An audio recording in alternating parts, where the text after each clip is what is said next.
আপনারা অনেক দিন ধরে অনেক বৃদ্ধাশ্রম দেখছেন নিজের রাজ্যে। আজকে চলেছি রাজ্যের বাইরে, অন্ধ্রপ্রদেশের এই রাজ্যের এবং চমৎকার ভারতবর্ষের সেরা তীর্থস্থানের কাছে বৃদ্ধাশ্রম দেখতে চলেছি। এই রাস্তা ধরেই তিরুপতি মন্দিরে যাওয়ার রাস্তা। অন্ধ্রপ্রদেশের অনেকগুলি বৃদ্ধাশ্রম আপনাদের সঙ্গে শেয়ার করতে চলেছি। আজকে যে বৃদ্ধাশ্রমটি দেখব, কেমন বাজেট, খরচ খরচা কেমন হবে, বাইরের পরিবেশ কেমন আছে, ভেতরের অংশটা কেমন হয়, খাবার দাবার কেমন আছে, বৃদ্ধাশ্রমে তৃপ্তি করে খাওয়া দাওয়া করা যাবে কি না এবং কেমন খরচ হবে, তার আশেপাশের লোকাল খাবার কেমন আছে, সবটাই তুলে ধরাবো।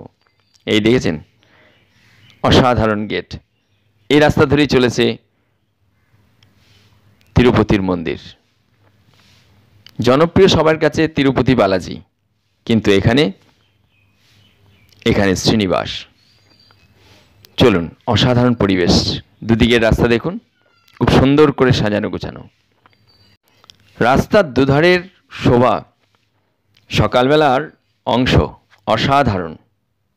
যেমনি প্রকৃতি তেমনি এখানকার আয়োজন। তারপর সামনে দেখুন পাহাড়, কীরকম পাহাড় অপেক্ষা করছে আমাদের জন্য। অসাধারণ পরিবেশ, তাই না? সঙ্গে থাকুন, আজকের বৃদ্ধাশ্রম কিন্তু অসাধারণ হবে। কোনো তীর্থস্থান দর্শন করতে গিয়ে সেখানে হোটেলে উঠলে তারা খাওয়া দাওয়ার, জামা কাপড় কেচে দেওয়া এগুলো থাকছে না, কিন্তু এই যে দেখছেন পাহাড়, এই যে দেখছেন দুধারের রাস্তা, এগুলো যদি খুব ভালো করে আষ্টে পৃষ্ঠে উপভোগ করতে হয় তাহলে কোনো বৃদ্ধাশ্রমে উঠে তীর্থস্থান দর্শন করা যেতেই পারে। সঙ্গে থাকুন, পুরো ভিডিওটা দেখতে থাকুন, খুব ভালো লাগবে। এসে হাজির হলাম টুক্কিবাক্কাম বলে একটি জায়গা। এই টুক্কিবাক্কামের টয়টা শোরুম, এই টয়টা শোরুমের ঠিক এপাশ দিয়ে যেতে হবে। এই রাস্তা ধরে যেতে হবে। ঠিক যাওয়ার সময় এই বোর্ডটা দেখতে পাবেন, টুক্কিবাক্কাম এই জায়গাটার নাম। আর এখানেই হচ্ছে আশ্রয় ওয়েলফেয়ার অর্গানাইজেশন। একদম নগণ্য প্রাইস, এককালীন ডোনেশন দিয়ে ঢোকা যাবে, অথবা আপনি মান্থলি পেমেন্টও রাখতে পারেন। যারা স্বাস্থ্য ভালো নেই, অসুস্থ ক্যান্ডিডেট, বিশেষ করে ফিজিক্যাল এবিলিটি নেই, যাদের মেন্টাল পেশেন্ট আছে, এরকম ক্যান্ডিডেটকে কিন্তু একদম খুব কম খরচে রাখা যায়। যারা আমার ভিডিও দেখছেন অন্ধ্রপ্রদেশ থেকে, তাদের জন্য এই বার্তা পৌঁছে দেওয়ার জন্য চলে এলাম আজকে টুক্কিবাক্কাম এই জায়গাটার নাম, অন্ধ্রপ্রদেশ। সঙ্গে থাকুন, সামনের পোর্শনটা দেখায়। এই হচ্ছে আরেকটা ওল্ড এজ হোম। অন্ধ্রপ্রদেশ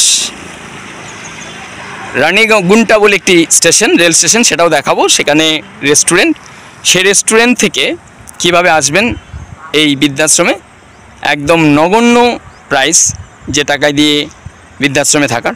এই হচ্ছে রাস্তা। চলুন, সঙ্গে থাকুন, পুরো ভিডিওটা দেখুন। একটা অসাধারণ জায়গায় এসে হাজির হয়েছি।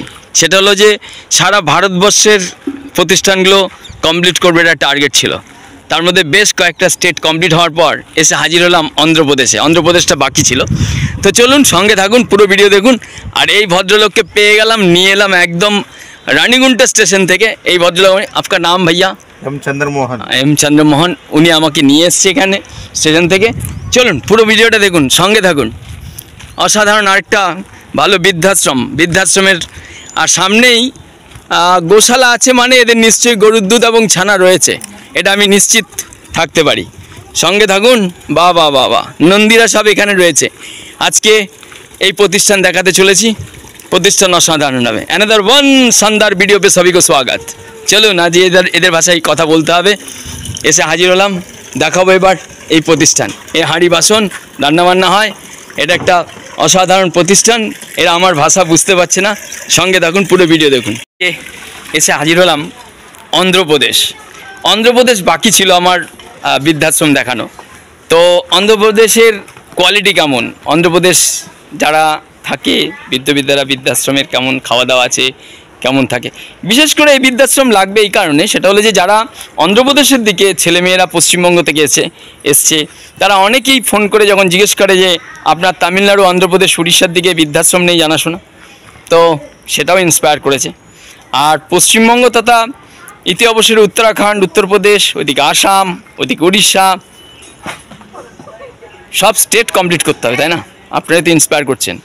একটা ভিডিও দেখছেন, দয়া করে আগে ভিডিওগুলো দেখতে থাকুন।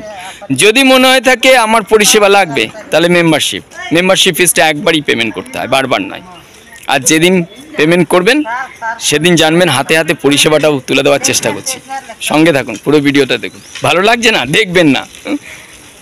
অসংখ্য ধন্যবাদ।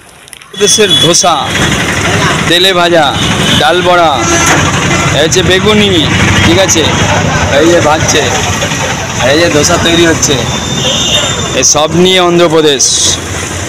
এবার অন্ধ্রপ্রদেশের এপিসোড চলতে থাকবে। আগের ভিডিওতেই এই মন্দির চত্বরটি দেখিয়েছিলাম। এই মন্দির চত্বরের রেগুলার আসতে পারলে বেশ ভালোই লাগবে।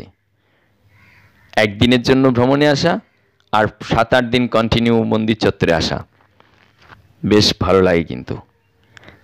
তাই যারা যদি মনে করেন অন্ধ্রপ্রদেশে বেশ কিছুদিন কাটাবেন, তিরুপতি দর্শনে আসবেন, তাহলে কাছাকাছি কিন্তু বাজেটের বৃদ্ধাশ্রম আছে, সেখানে মাস 2-1-এর জন্য উঠলে, আর এই চত্বরে খুব সুন্দর সুন্দর মন্দিরগুলো আছে, মন্দিরগুলো দেখতেও সবই একই রকম। আর এখানকার সকালবেলার যে অংশ খুবই অসাধারণ। ভাষাগত পার্থক্য থাকলেও ভাবের আদান প্রদান হতে সময় লাগবে না। খুবই অসাধারণ, সাধারণ মানের জীবনযাপন, আর রাস্তাঘাটের দুধারের অংশ খুবই অপূর্ব।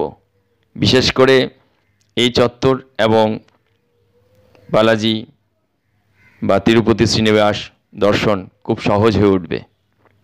পরের ভিডিওতে থাকছে আরেকটা অসাধারণ বৃদ্ধাশ্রম। ধারাবাহিকভাবে বৃদ্ধাশ্রম আছে, নতুন হয়ে থাকলে সাবস্ক্রাইব করুন, অপছন্দ হলে অবশ্যই দেখবেন না। আজ এই পর্যন্তই, ভালো থাকবেন সবাই, অসংখ্য ধন্যবাদ।